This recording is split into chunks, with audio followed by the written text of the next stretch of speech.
Perbandingan pentadbiran negara Singapura dan Myanmar.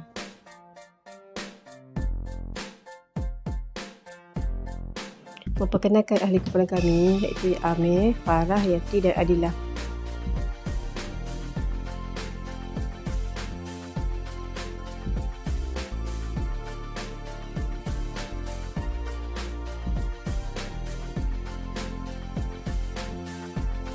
Pentadbiran awam ialah organisasi, institusi atau entiti awam yang bergantung kepada kekuatan sumber politik untuk memenuhi kepentingan atau hal ehwal rakyat. Pengurusan ini dijalankan mengikut kedaulatan undang-undang. Selain itu, pentadbiran awam adalah panduan untuk kepimpinan dan kawalan semua usaha kumpulan daripada perhimpunan individu kepada beberapa proses kerja. Ia membantu individu untuk mengatur dan mengurus masa, sumber dan matlamat mereka dengan berkesanlah. Menurut pendapat Rogers, Griff dan Morgan, perbandingan tadbiran awam ialah bagaimana dua atau lebih sistem tadbiran awam yang hendak membandingkan. Ini boleh termasuk melihat struktur, dasar, amalan dan hasil mereka. Hal ini akan menganalisis operasi sistem untuk mencari kekuatan dan kelemahan. Myanmar dikenali sebagai Burma, iaitu sebuah negara di Asia Tenggara. Pada tahun 1989, nama Myanmar diiktiraf oleh Pertubuhan Bangsa-Bangsa Bersatu, iaitu PBB. Sistem politik Myanmar pula diuruskan oleh Majlis Pembangunan dan Keselamatan Negara. Burma telah mengekalkan kuasanya sejak Jeneral Ne Win dengan melakukan rampasan kuasa pada tahun 1962, iaitu dengan menggulingkan U Nu, iaitu memimpin kerajaan awam. Semasa pemerintahan Empayar British sehingga 1948, ketegangan kaum timbul di Burma. Pemerintahan tentera berakhir pada tahun 2011 dengan pentadbiran awam mengambil alih. Aung San Suu Kyi memperoleh undi terbanyak dan dipilih semula sebagai penasihat tertinggi Myanmar kerana penipuan pengundian. Tanggal 1 Februari 2021, tentera yang diperintah oleh Tan Madao dengan cara rasminya menggulingkan kerajaan Aung San Suu Kyi. Aung San Suu Kyi dan anggota-anggotanya yang lain telah ditangkap atas kesalahan penipuan pengundian.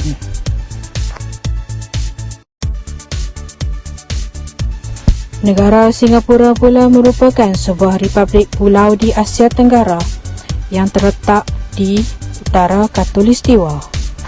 Singapura merupakan pusat kewangan keempat terbesar di dunia dengan mempunyai jejak ekonomi dan kewangan yang besar.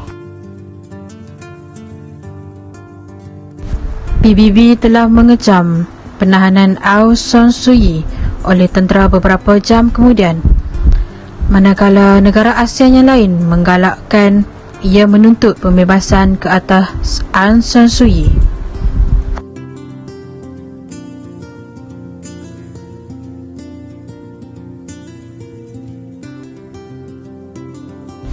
Singapura dinamakan sebenar istilah Sanskrit Singapura bermaksud tanah tulen atau bandar singa. Singapura telah mendapat julukan Bandar Singa. Kajian mendapati bahawa tidak pernah wujudnya singa di pulau tersebut. Sebaliknya, ia merupakan seekor harimau.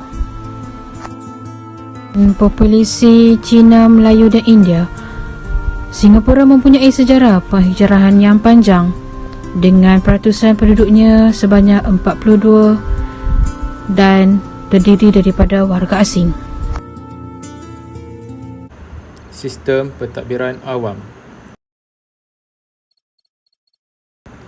Di Myanmar, Sir Charles Bernard adalah pesuruhjaya pertama yang menasihatkan supaya pentadbiran awam dan kutipan cukai dikendalikan oleh wakil tempatan dan mengikut peraturan tempatan.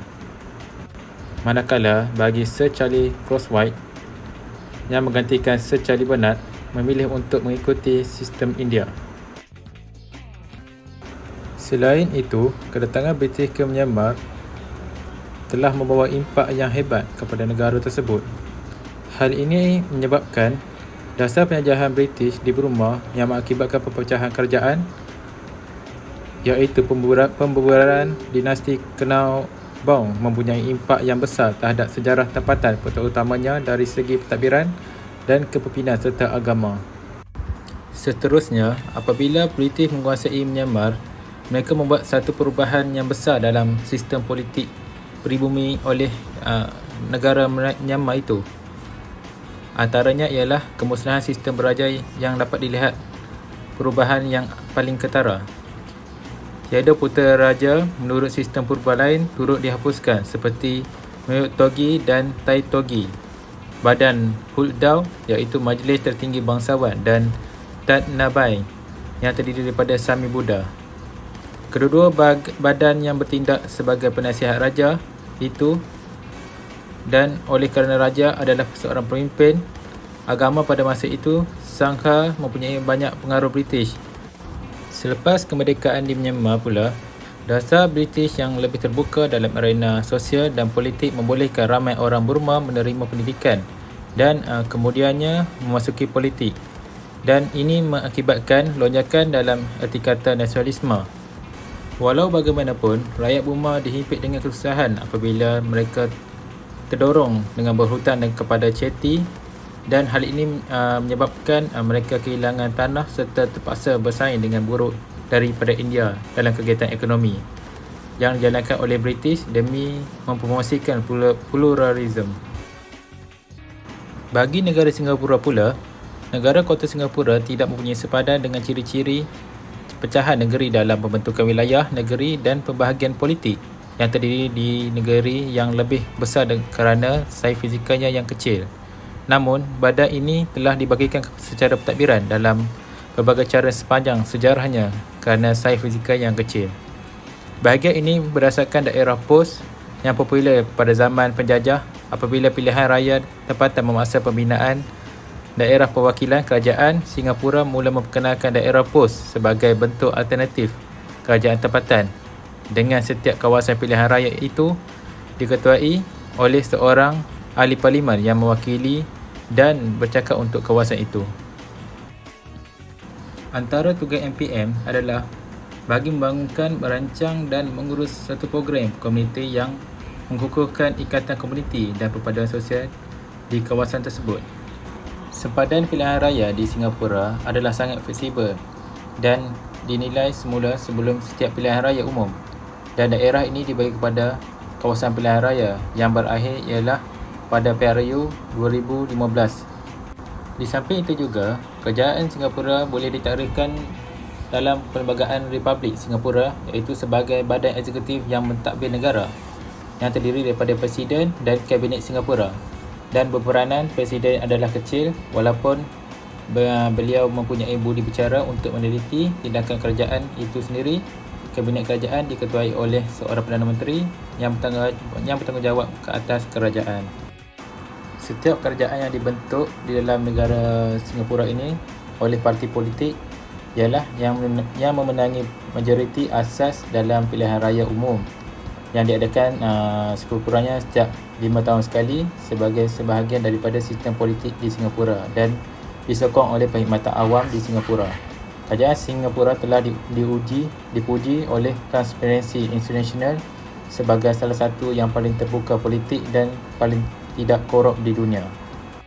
Sejak Singapura merdeka pada 1959 dan keluar daripada Malaysia, badan itu telah dipilih melalui pilihan raya. Kerajaan sebahagian besarnya sama ada pentadbiran kolonial atau gabungan pemerintahan kolonial dan dewan separa elektif seperti Majlis Perundangan sebelum itu. Perbandingan Singapura dan Myanmar. Okey, Singapura ni telah ditubuhkan sebagai sebuah negara republik berparlimen dengan kerangka institusi yang dimodelkan mengikut bentuk kerajaan British sejak berpisahnya daripada Persekutuan Malaysia pada tahun 1965, dan dia mempunyai satu peringkat kerajaan iaitu dengan 15 kementerian, 23 jabatan kerajaan dan 68 lembaga berkanun, dan Perdana Menteri merupakan ketua eksekutif dalam pentadbiran. Seterusnya, bahagian Perkhidmatan Awam JPA di Singapura yang menyelia sumber manusia di seluruh kerajaan dan bertanggungjawab dalam pengambilan dan imbuhan perkhidmatan awam, dan mereka ini juga bertanggungjawab dalam memberikan teori dan melihat imbuhan terhadap pekerjanya dalam mengelakkan ataupun menjauhi gejala rasuah. Seterusnya, sektor awam Singapura diselia secara langsung oleh Kementerian Kewangan MOF, di mana wang awam tersebut diselia secara langsung dan secara terus oleh Kementerian Kewangan. Seterusnya, Kerajaan Singapura meletakkan Matlamat Dasar Sosial dan Ekonominya pada tahun 1965, di mana mereka telah menetapkan matlamat mereka tersendiri dalam menubuhkan Singapura sebagai sebuah negara yang lebih maju, yang setanding dengan negara-negara yang lain. Di mana ketika itu negara Singapura merupakan negara ketiga, negara ekonomi ketiga, dan mereka telah melihat kepada faedah ekonomi mereka tersendiri, iaitu di mana mereka telah menetapkan dasar-dasar mereka dalam memberikan kualiti terhadap negara mereka dan seluruh rakyat Singapura. Seterusnya, Myanmar pada tahun 1948 merupakan kerajaan yang bebas pertama. Myanmar telah ditubuhkan banyak struktur kolonial dan sistem pentadbiran mereka telah dipelihara, dan Myanmar merupakan negara yang unik kerana sistem pentadbiran mereka merupakan sistem pentadbiran yang berubah dan tidak tetap, di mana mereka melalui pelbagai rampasan kuasa dan struktur pentadbiran yang sangat berlainan. Seterusnya, Kerajaan Majlis Revolusi seterusnya 1974 membentuk Jawatan Kuasa Keselamatan dan Pentadbiran Pusat dan Jawatan Kuasa Nasional bagi setiap peringkat kerajaan. Okey, untuk kesimpulan pula, secara keseluruhannya lah, perubahan dan perbezaan yang wujud dalam sistem pentadbiran awam Myanmar dan Singapura iaitu yang dipertimbangkan dan mempengaruhi perubahan antara kedua-dua negara, menjadikan sistem pentadbiran kedua-dua negara lebih maju dan berjaya. Dalam konteks Myanmar dan Singapura, terdapat perbezaan jelaslah antara kedua-dua negara dalam aspek sosioekonomi, sosiopolitik, sosiodemografi dan sosial perundangan.